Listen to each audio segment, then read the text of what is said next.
అందరికీ నమస్కారం. Welcome to ప్రజాక్షేత్రం.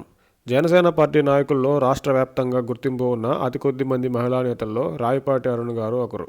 ఇప్పుడున్న రాజకీయాలను, వ్యక్తిగత విమర్శలను తట్టుకొని ఇతర పార్టీల్లోని నేతల నుండి పోటీని దాటుకుని రాష్ట్ర వ్యాప్తంగా గుర్తింపు పొందారు. పార్టీలకు అతీతంగా చెప్పాలంటే ధైర్యంగా ప్రజా సమస్యలపై మాట్లాడే రాయపాటి అరుణ్ గారు ఖచ్చితంగా ప్రజల తరపున అసెంబ్లీలో ఉండాల్సిన వ్యక్తి. రాయపాటి అరుణ్ గారిపై దాడి జరిగిందని తెలిసిన కాసేపటికే ఈ దాడి వైసీపీ నేతల పనే అని ప్రచారం జరిగింది. అయితే స్వయానా రాయపాటి అరుణ్ గారే తనపై దాడి చేసింది జనసేన నాయకులే అని జిల్లాలో అంతర్గత ఆధిపత్య పోరులో జరిగిన దాడిగా వెల్లడించారు. రాయపాటి అరుణ్ గారిపై దాడి జనసేన పార్టీ నాయకుల పనే అని తేలిపోయింది.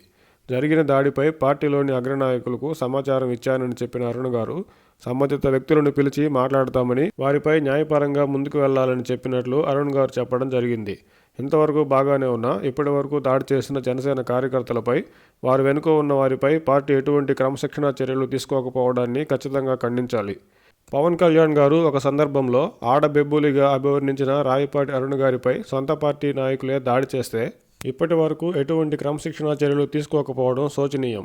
ఇదే దాడి వైసీపీ శ్రేణులు చేసుంటే దాన్ని రాజకీయ దాడిగా భావించి ఊరుకునేవారు కాదు కదా. ఏకంగా జగన్మోహన్ రెడ్డి గారిని సైతం బాధ్యుడిని చేస్తూ మాట్లాడి ఉండేవారు.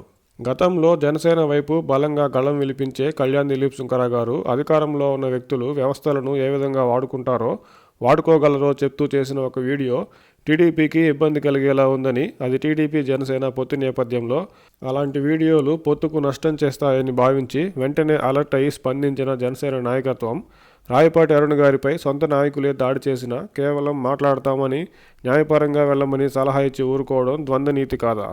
ఖచ్చితంగా అరుణ్ గారిపై దాడి చేసిన వారిని, వారి వెనుక ఉన్న వారిపై పార్టీ పరంగా క్రమశిక్షణా చర్యలు తీసుకోవాలి. పార్టీలు, కులం, ప్రాంతం, ఆర్థిక స్తోమత వంటి అంతరాలు చూడకుండా ప్రజా సమస్యల మీద ధైర్యంగా మాట్లాడగల, పోరాడగల రాయపాటి అరుణ్ గారి లాంటి వారికి ప్రజలు మద్దతుగా ఉండాలి.